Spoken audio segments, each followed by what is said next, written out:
Hi friends, तो कैसे हैं आप लोग। आशा करते हैं कि आप लोग स्वस्थ होंगे, मस्त होंगे। फ्रेंड्स, आज हम आरपीएफ हेड कांस्टेबल में आज हमारा क्लास नंबर जो है वह है 5 और आज हम पढ़ेंगे धार्मिक आंदोलन से संबंधित आने वाले हर एग्जाम में प्रश्न। तो चलिए शुरू करते हैं। हमारा पहला क्वेश्चन, किसके द्वारा तृतीय बौद्ध संगीति को संरक्षण प्रदान किया गया था।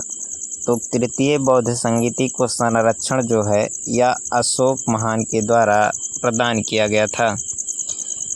अगला क्वेश्चन है कि बौद्ध ग्रंथ पिटकों की रचना निम्नलिखित में से किस भाषा में की गई है। तो जो पिटक हैं, सूत पिटक, विनय पिटक तथा अभिधम्म पिटक, जो 3 पिटक हैं बौद्ध धर्म में, इनकी जो रचना है यह किस भाषा में की गई है। तो यह की गई है पाली भाषा में। अगला क्वेश्चन है कि गौतम बुद्ध द्वारा भिक्षुणी संघ की स्थापना कहाँ की गई थी। तो गौतम बुद्ध द्वारा भिक्षुणी संघ की स्थापना जो है यह वैशाली में की गई थी। आजीवक संप्रदाय के संस्थापक कौन थे। तो आजीवक संप्रदाय के संस्थापक जो थे ये मक्खली गोपाल थे। भागवत संप्रदाय के विकास में किसका योगदान था। तो भागवत संप्रदाय के विकास में सबसे ज़्यादा योगदान वह था हिंदू यूनानी का। प्रथम जैन महासभा जो है इसका आयोजन कहाँ किया गया था। तो यह किया गया था पाटलिपुत्र में, जिसका कि नया नाम पटना है। मौर्य साम्राज्य की राजधानी कहाँ स्थापित थी। तो मौर्य साम्राज्य की राजधानी जो है यह पाटलिपुत्र अर्थात पटना में स्थापित थी। महावीर ने जैन संघ की स्थापना कहाँ की। तो महावीर ने जो है जैन संघ की स्थापना यह पावा में की थी। कौन सी बौद्ध रचना गीता के समान पवित्र मानी जाती है। तो जो ये धम्म पिटक हैं, धम्मपद जो है यह बौद्ध रचना हिंदू धर्म में गीता के समान पवित्र मानी जाती है। बौद्ध धर्म में भावी बोधिसत्व या भविष्य के बोधिसत्व किसे माना गया था। तो भविष्य के जो बोधिसत्व हैं यह माने गए थे मैत्रेय को। राजगृह, वैशाली, पाटलिपुत्री में निम्नलिखित में से कौन सी एक समानता है। तो इसमें ये समानता है कि ये वह स्थल हैं जहाँ पर तीनों बौद्ध संगीतियों का आयोजन किया गया था। बुद्ध ने अपने जीवन की अंतिम वर्षा ऋतु कहाँ बिताई थी। तो बुद्ध ने अपने जीवन की अंतिम वर्षा ऋतु जो है यह कुशीनगर में बिताई थी। बौद्ध धर्म ग्रहण करने वाली पहली महिला कौन थी। तो बौद्ध धर्म ग्रहण करने वाली पहली महिला जो थी वह थी महाप्रजापति गौतमी, जो कि गौतम बुद्ध की जो है वह मौसी थी। अगला क्वेश्चन है कि तृतीय बौद्ध संगीति कहाँ आयोजित हुई थी। तो तृतीय बौद्ध संगीति जो है यह पाटलिपुत्र में आयोजित की गई थी। अशोक के शासनकाल में बौद्ध संगीत किस नगर में आयोजित किया गया था। तो अशोक के शासनकाल में बौद्ध संगीत जो है यह पाटलिपुत्र में आयोजित की गई थी। गौतम बुद्ध का जन्म कहाँ हुआ था। तो गौतम बुद्ध का जन्म जो है यह 563 ईसा पूर्व में हुआ था। जैन धर्म में श्वेतांबर तथा दिगंबर संप्रदायों में विभाजन कब हुआ था। तो जैन धर्म में श्वेतांबर तथा दिगंबर संप्रदायों में विभाजन जो है यह चंद्रगुप्त मौर्य के काल में हुआ था। महावीर ने जैन संघ की स्थापना कहाँ की। तो महावीर ने जैन संघ की स्थापना जो है यह पावा में की थी। जैन परंपरा के अनुसार जैन धर्म में कुल कितने तीर्थकर हुए हैं। तो जैन परंपरा के अनुसार जैन धर्म में कुल 24 तीर्थकर हुए हैं और इसके अंतिम तीर्थकर जिसमें कि 24वें तीर्थकर जो हैं वह माने जाते हैं महावीर स्वामी। जातक किसका ग्रंथ है। तो जातक जो है यह बौद्धों का ग्रंथ है। सिद्धार्थ, जिसे कि बुद्ध के नाम से जाना जाता है, को ज्ञान की प्राप्ति कहाँ हुई थी? तो सिद्धार्थ को ज्ञान की प्राप्ति गया में हुई थी। निम्नलिखित में से कौन सी बात बौद्ध धर्म तथा जैन धर्म में समान नहीं है? तो वह है आत्मदमन। जो ये है यह बौद्ध धर्म तथा जैन धर्म में समान नहीं है। बाकी वेदों के प्रति उदासीनता, रीति रिवाजों की अस्वीकृति तथा अहिंसा, ये सभी जो हैं बौद्ध धर्म और जैन धर्म में समानता है। निम्नलिखित में से किस नगर में प्रथम बौद्ध संगीति या सभा का आयोजन किया गया था? तो यह किया गया था राजगिरी में। भारत का सबसे बड़ा बौद्ध स्तूप कहाँ स्थित है? तो भारत का सबसे बड़ा बौद्ध स्तूप जो है यह सांची मध्य प्रदेश में स्थित है। सांची मध्य प्रदेश में स्थित है। बौद्ध संगीतों के 4 आयोजकों का सही कालक्रम क्या है? तो बौद्ध संगीत के सभी चारों आयोजकों का सही कालक्रम जो है वह है पहले अजातशत्रु, उसके बाद में कालाशोक, उसके बाद अशोक तथा सबसे लास्ट में कनिष्क है। अगला क्वेश्चन है कि बुद्ध ने सर्वप्रथम उपदेश कहाँ दिया था? तो बुद्ध ने जो है वह श्रावस्ती में सर्वप्रथम उपदेश दिया था।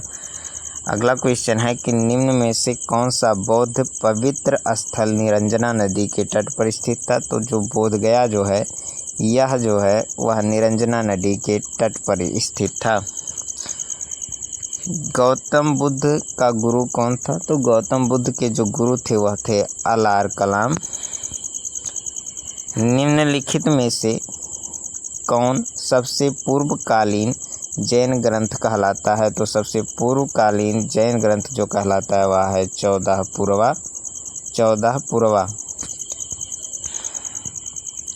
निम्न में से किस ग्रंथ में सर्वप्रथम देवकी के पुत्र कृष्ण का वर्णन मिलता है? तो देवकी के पुत्र कृष्ण का वर्णन जो है वह मिलता है छंदोग्य उपनिषद में।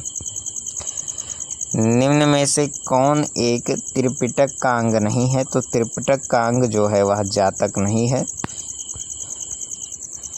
ऋग्वेद में किन 2 जैन तीर्थकरों का उल्लेख मिलता है?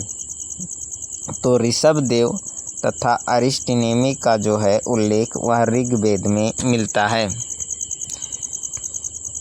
किस शासक के शासनकाल में नेपाल में बौद्ध धर्म का गमन हुआ था? तो यह हुआ था अशोक के शासनकाल में।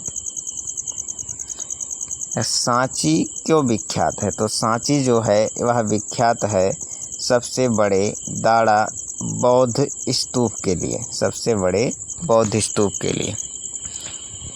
भगवान महावीर का प्रथम शिष्य कौन था? तो भगवान महावीर का प्रथम शिष्य जो था वह था जमाली, जो कि उनका जमाली जो है यह इनका दामाद था। अगला क्वेश्चन है कि द्वितीय जैन महासभा का आयोजन कहाँ हुआ था? तो द्वितीय जैन महासभा का आयोजन जो है वह वल्लभी में हुआ था। महावीर की मृत्यु के बाद जैन संघ का अगला अध्यक्ष कौन हुआ? तो महावीर की मृत्यु के बाद जैन सभा का अगला अध्यक्ष जो है वह हुआ था सुधर्मन। अणुव्रत शब्द किस धर्म से जुड़ा है? तो यह जुड़ा है जैन धर्म से। ऋग्वेद में किन 2 जैन तीर्थकरों का उल्लेख मिलता है? तो यह मिलता है ऋषभदेव तथा अरिस्टनेमी का। महावीर का जन्म किस क्षत्रिय गोत्र में हुआ था? तो महावीर का जन्म जो है वह जात्रिक क्षत्रिय गोत्र में हुआ था। अगला क्वेश्चन है कि महावीर की माता का नाम क्या था? तो महावीर की माता का जो नाम था वह था त्रिशला। किसे एशिया की रोशनी के नाम से जाना जाता है? तो एशिया की रोशनी के नाम से जाना जाता है गौतम बुद्ध को, जिन्हें कि द लाइट ऑफ एशिया कहा जाता है। दिलवाड़ा के जैन मंदिरों का निर्माण किसके द्वारा कराया गया था? तो यह कराया गया था चालुक्य तथा सोलंकी शासकों के द्वारा। निम्नलिखित में से कौन सा एक अन्य तीनों के समकालिक नहीं था। तो जो इसमें से मिलिंद था यह अन्य तीनों के समकालिक नहीं था। बाकी प्रसेनजीत, बिंबिसार तथा गौतम बुद्ध जो है ये तीनों एक दूसरे के समकालीन थे। भारत से दक्षिण की ओर के देशों में बौद्ध धर्म का कौन सा संप्रदाय प्रचलित हुआ? तो यह प्रचलित हुआ था हीनयान संप्रदाय। गौतम बुद्ध द्वारा अपने धर्म में दीक्षित किया जाने वाला अंतिम व्यक्ति कौन था? तो यह था सुबुद्ध। प्राचीनतम विश्वविद्यालय कौन था? प्राचीनतम विश्वविद्यालय जो था वह था नालंदा विश्वविद्यालय। नागार्जुन कौन थे? तो नागार्जुन जो है यह एक बौद्ध दार्शनिक थे। जैन परंपरा के अनुसार महावीर कौन से तीर्थकर थे? तो यह थे 24वें तीर्थकर। बुद्ध की मृत्यु के बाद प्रथम बौद्ध संगीति का अध्यक्षता किसने की? तो प्रथम बौद्ध संगीति की अध्यक्षता जो है वह की थी महाकश्यप ने।